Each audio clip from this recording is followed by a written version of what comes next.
Right, so over the weekend, President Donald Trump set off a firestorm. He tweeted the following, quote, "How low has President Obama gone to tap my phones during the very sacred election process? This Nixon, Watergate, bad or sick guy?" Now, predictably, the left, Democrats, their cronies at the alt-left propaganda, destroy Trump media, they went into full-on meltdown mode and declared the president to be a liar once again. Now, there's also been some pushback from the FBI Director James Comey. We'll get to that in a minute. And now, for weeks on this program, on my radio show, I've been discussing what I call Obama's shadow government and the career bureaucrats who are actively working against President Trump from inside the government.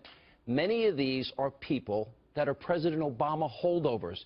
And I've been telling you about we, the people, that there are other people in the intelligence community purposely leaking information to try and damage and destroy President Trump and the advisors, of course, that surround him. One by one, every advisor. They have been smeared. They have been slandered. They have been besmirched, even his children, even his wife and daughter. We've also been reporting on how the alt-left propaganda, destroy Trump media, is colluding with these leakers and deep state bureaucrats with the sole purpose of stopping President Trump's agenda to try and delegitimize the president with the hopes of eventually removing the president from power, overturning a free election. Now, is this a conspiracy theory, paranoia? No. Why? There's a disturbing pattern that's going on here.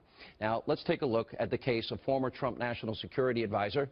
That's retired Lieutenant General Michael Flynn. Remember news reports? A December call Flynn made to the Russian ambassador, captured by what the New York Times described as a, quote, routine wiretap of Russian diplomats and that phone? Well, now, it's not out of the ordinary, by the way, of our government to monitor foreign officials. That's a smart thing they do. But protections, which are known as minimization procedures, have been put in place to protect Americans that are not under warrant, American citizens that are caught up in their surveillance. And by the way, that their identities are protected, their constitutional rights are to be protected. Now, this, of course, was not the case with Lieutenant General Flynn, because we know a transcript of his call was created and then given to intelligence officials who then leaked this information, which is a felony, to the press that printed it. Now, back in February, when all this was going down, the House Intelligence Committee chairman, and that's Congressman Devin Nunes, he called it, quote, unprecedented. And then he joined us on this show to explain. Let's take a look.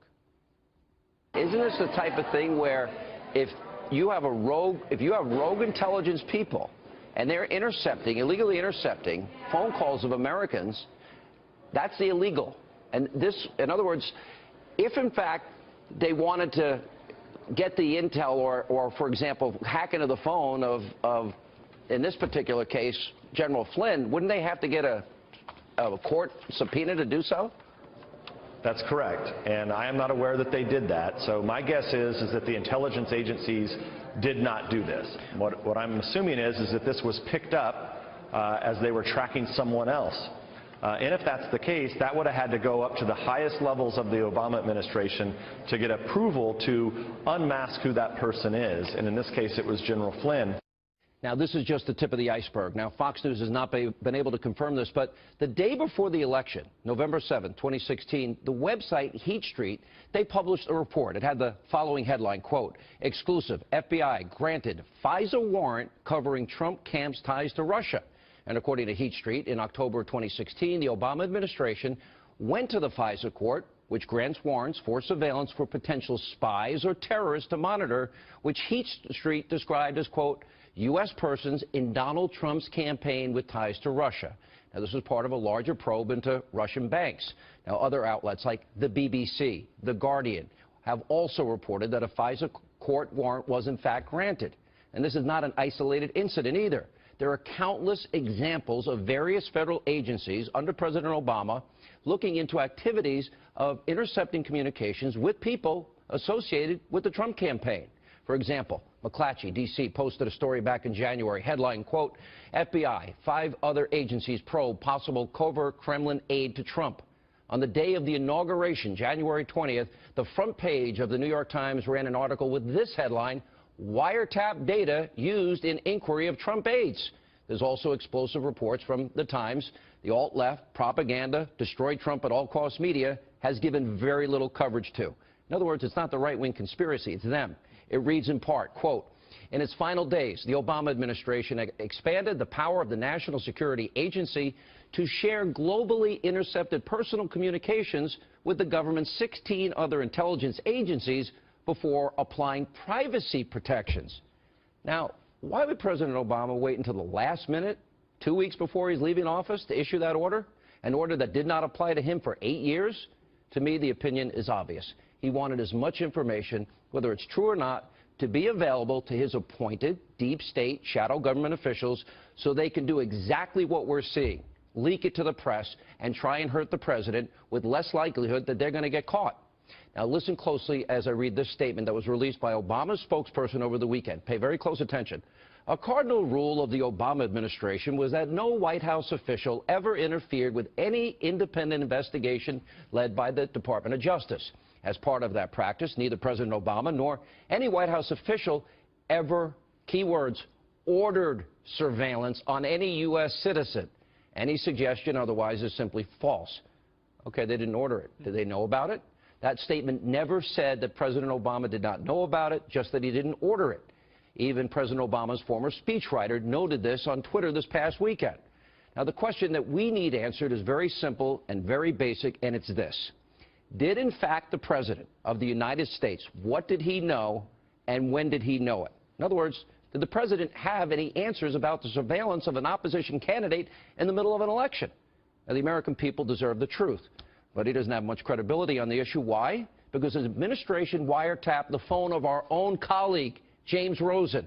There's also former Attorney General Michael Mukasey, who knows a thing or two about this entire process. Here's what he said.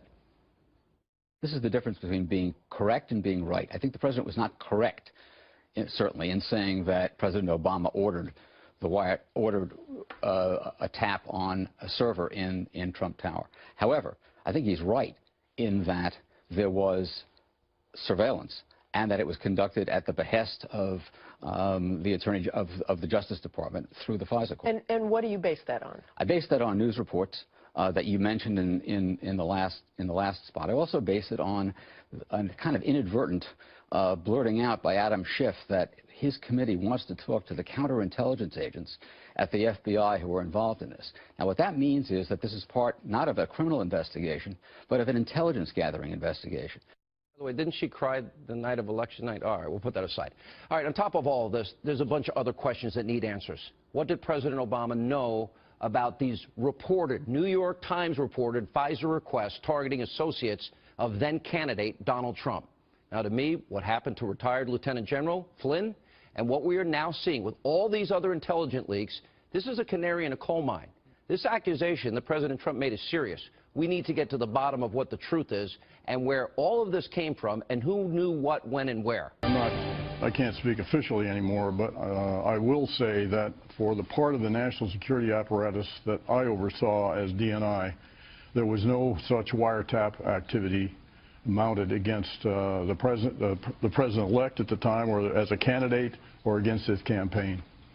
I can't speak for other Title III authorized entities in the government or a state or local entity. Yeah, I was just going to say, if the FBI, for instance, had a FISA court order of some sort for a surveillance, would that be information you would know or not know? Yes. You would be told this? I would know that. If there was a FISA court order yes. on something like this? Something like this, absolutely. And at this point, you can't confirm or deny whether that exists? I can deny it.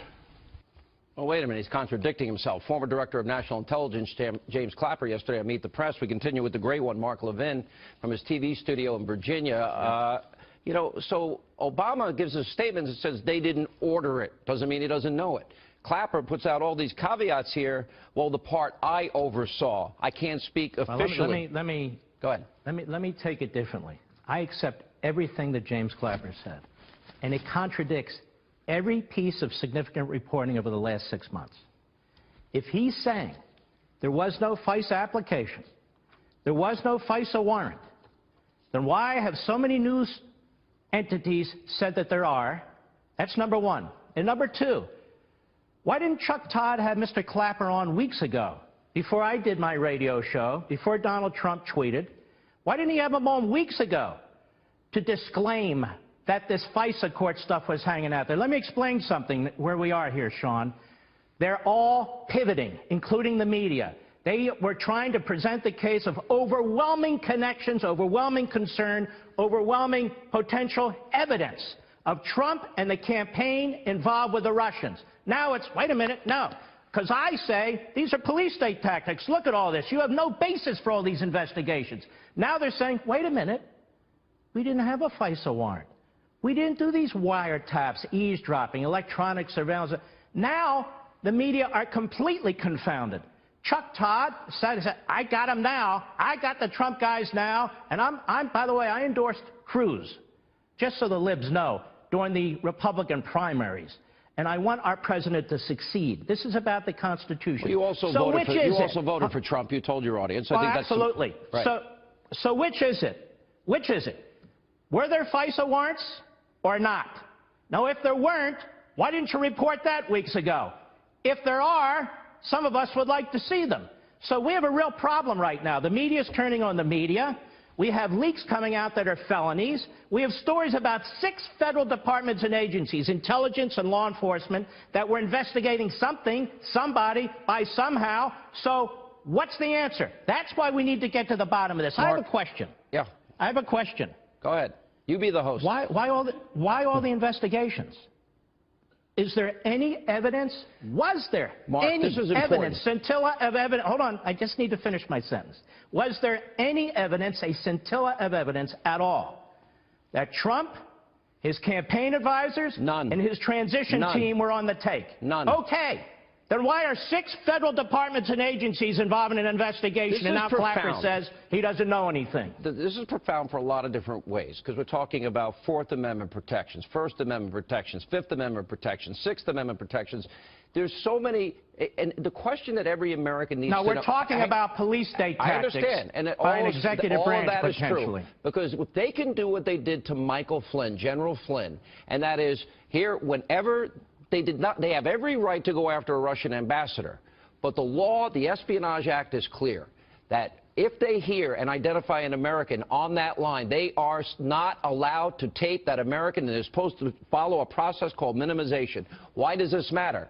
Because this is unreasonable search and seizure. And if they can do it to a presidential candidate, right? Now, either they did it or they didn't. Now, if they didn't do it, then that means the New York Times owes the country an apology. That means every major newspaper and every major network owes the American people an apology, right? Here's the New York Times, January 20th. Wiretap data used in inquiry of Trump aides. You read this earlier. One paragraph, please. The FBI is leading the investigations, aided by the National Security Agency, the CIA, the Treasury Department's Financial Crimes Unit. More. The investigators have accelerated their effort. This is on inauguration morning, front page above the fold. The investigators have accelerated their efforts in recent weeks, but have found no conclusive evidence of wrongdoing, the official said. One official said, listen to this, intelligence reports based on some of the wiretap communications have been provided to the White House. Now, I didn't write that. You didn't write that. I asked Mr. Clapper. The FBI is leading an investigation. Did you know about that, sir?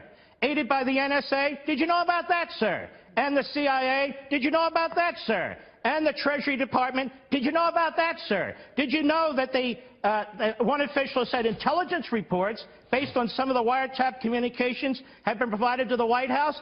Did you know about that? And Chuck Todd, why didn't you ask him these questions? That's my question. Why are the media so lackadaisical and not curious? You know, because you put all this together and you made such a compelling prosecutorial case here that it can't be argued intelligently, because it's either one or the other. But then you get attacked by these little pipsqueaks on television. Let's go to one example. There's a lot of... What does the White House gain by the President of by Steve Bannon most likely handing the President of the United States a Breitbart article and talking about what a rabid right-wing talk show host has been theorizing? Liberal Joe is Joe's calling you a rabid right-wing host, Mark. Well, he's a chameleon. But let me just say this, Joe. Here's what I do know. You remember the movie Deliverance, the guy with the guitar on the bridge? Yeah. You remember that? Yeah. Joe's the splitting image, isn't he? Yes, he's the splitting image. Okay. Listen, I got to go. I'm out of TV. Will you come on the show more often? Because if I don't pressure you publicly, you won't come on. You're invited on all the time. You're one of my best friends, and you never come on the show. So tell the audience why. We got Levin TV right here, baby. CRTV. You can still come on but this show I'll occasionally. come on more often. All right. Great one. Yes, By the way, there's a reason I call you the great one. Thank you, my friend. Good to see you.